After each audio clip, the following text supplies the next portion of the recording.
Então a gente hoje vai tratar da obtenção da equação lógica a partir da tabela verdade. É muito importante a gente falar sobre esse assunto porque na maior parte dos exercícios a tabela verdade já é dada e a gente não faz nenhuma menção em como criar essa tabela.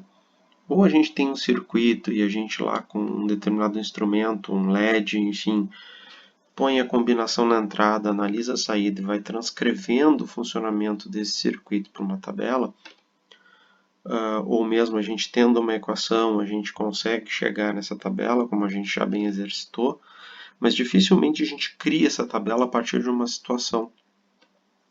E tendo essa tabela, como se chegar numa equação e ou um circuito lógico? Então, a aula de hoje visa observar uma determinada situação, confeccionar a tabela verdade a partir da análise dessa situação ou desse sistema, e aí então obter a equação lógica. Eu propus aqui um pequeno exemplo, onde a gente tem um tanque com dois sensores e eu desejo uma equação final que me permita controlar a válvula V ou a variável V através do estado lógico que esses sensores A e B me fornecerem. Lembrando, pessoal, os sensores A e B são sensores digitais, então 1 tem água, 0 não tem água, e a válvula V, 1 abre, 0 fecha, certo? Bom,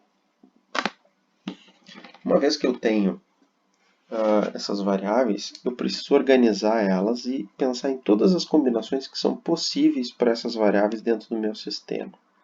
A gente já aprendeu a fazer isso quando trabalhava lá com a tabela verdade. Então, o que a gente vai fazer aqui é criar então uma tabelinha, certo? Onde a gente vai organizar essas variáveis nessa tabela e aí pensar nas combinações que são possíveis para A e B. E obviamente depois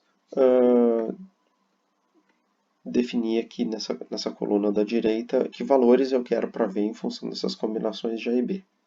Lembrando que para que a gente não se perca na distribuição dessas probabilidades, vamos fazer uma continha rápida aqui.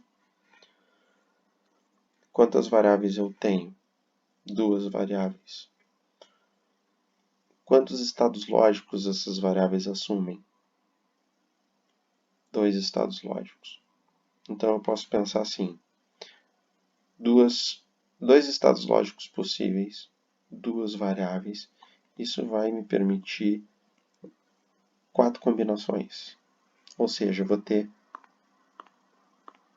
4 linhas nessa minha tabela, tá certo?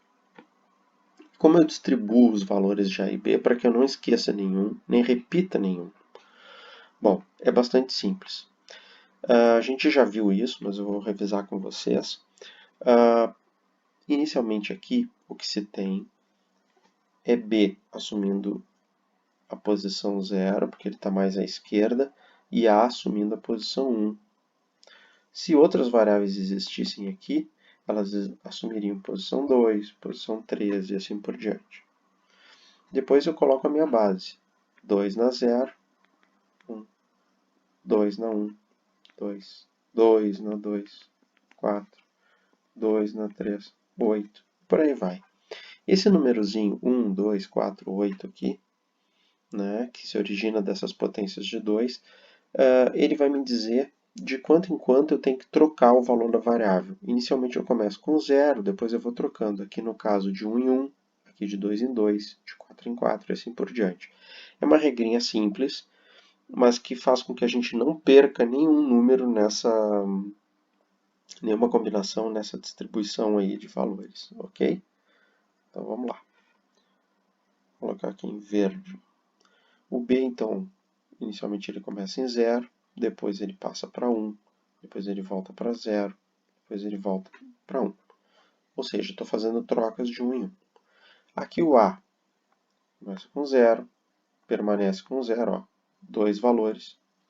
Depois dois valores sendo 1, depois dois valores sendo 0, 2 sendo 1, mas como são 4 combinações, eu paro por aí.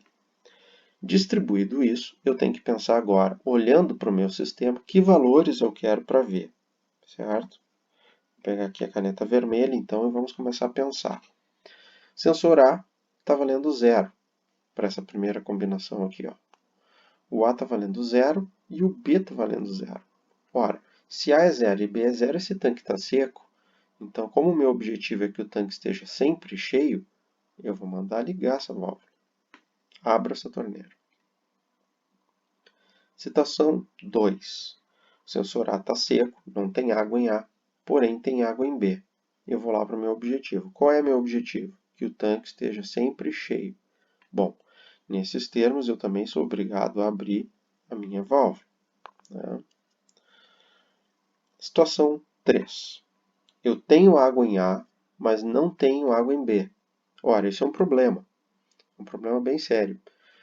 Eu vou simplesmente colocar um 0 aqui. Eu não quero que essa válvula abra, porque eu tenho um problema aqui. Como que vai ter água em A e não vai ter em B? Isso vai ser um problema ou de sensor, falha de manutenção, enfim, alguma coisa que precisa ser revisado.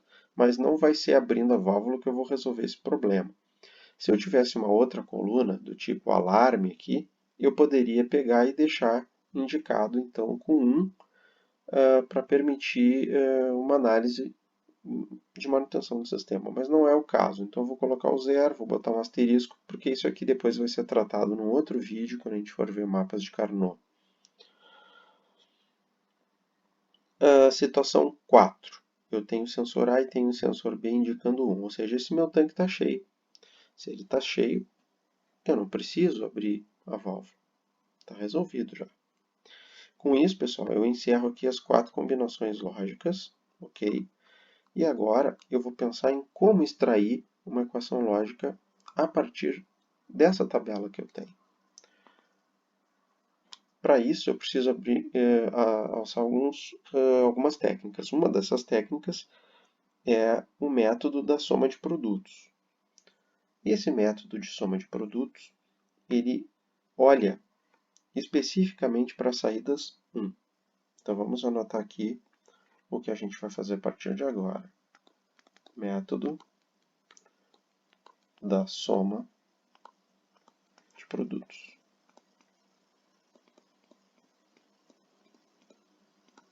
É um método bastante simples que trata de somar produtos. Então eu tenho que ter pequenos produtinhos que no final vão ser todos somados e vai me dar a equação final V. Mas como ele funciona? Bom, o método da soma de produtos, ele olha sempre para as saídas 1 e ele é bastante sistemático. Onde eu tenho 1 na minha tabela? Bom, eu tenho 1 aqui, nesse ponto, e tenho 1 para essa combinação. Para essa e para essa, eu não vou nem analisar. Só que é o seguinte, vamos olhar aqui então. Vamos olhar aqui então. Eu vou fazer uma análise para esse 1 e para esse 1. Se eu tivesse 8, 10, 0, simplesmente igual, eu vou desprezar. Só me interessam os 1s. E aí aqui eu vou fazer pequenos produtinhos envolvendo as variáveis que eu tenho. No caso, eu tenho A e B. Então, A e B, A e B. E quantos 1s eu tiver, vai ser também a quantidade de pequenos produtos A e B que eu vou ter. Ok? Segunda observação que eu tenho que ter em relação ao método de soma de produtos. A variável A vai ter uma barrinha em cima se ela assumir o valor 0 para aquela situação e fica como está se ela estiver assumindo um valor 1 para aquela situação. Então, vamos olhar aqui. Essa variável A, aqui que eu estou analisando, na condição 1, ela se origina de um valor 0. Então, bar. A variável B, para mesmo pequeno produto, ela vem assumindo o valor 0. Então, barra também. A equação de baixo. O A se origina de um valor 0 e B se origina de um valor 1. Então, eu não faço a negação de B. Terceira observação do método de soma de produtos. Realizar agora a soma desses pequenos produtos. Então, eu vou ter como resultado final da minha equação, V, a soma dos pequenos produtos que eu obtive anteriormente, ou seja, A barra, B barra e A barra, B. É importante salientar que a barra vai sobre a variável e não sobre o produto todo. É um erro muito comum nos exercícios, que eu já tenho visto há alguns anos, do pessoal se confundir e fazer a negação do produto. Não é assim que funciona, né? Ele olha especificamente para o valor que cada variável assume. Pessoal, aqui a gente já tem a equação resolvida. É possível aplicar simplificação, é possível reescrever, enfim, todas as técnicas que já foram vistas ou que serão vistas no futuro. Só que o que nos interessa nesse vídeo é obter a equação. Qualquer outro passo compreende outro assunto, outra visão, outra análise, ok? Bom, vai ter um vídeo também falando sobre o método do produto das somas. Ele, ao contrário desse, observa os zeros e não os uns. Porém, é um método complementar, esse aqui acaba sendo mais usado. Dúvidas, sugestões, críticas, pessoal, por favor, coloquem no vídeo aí.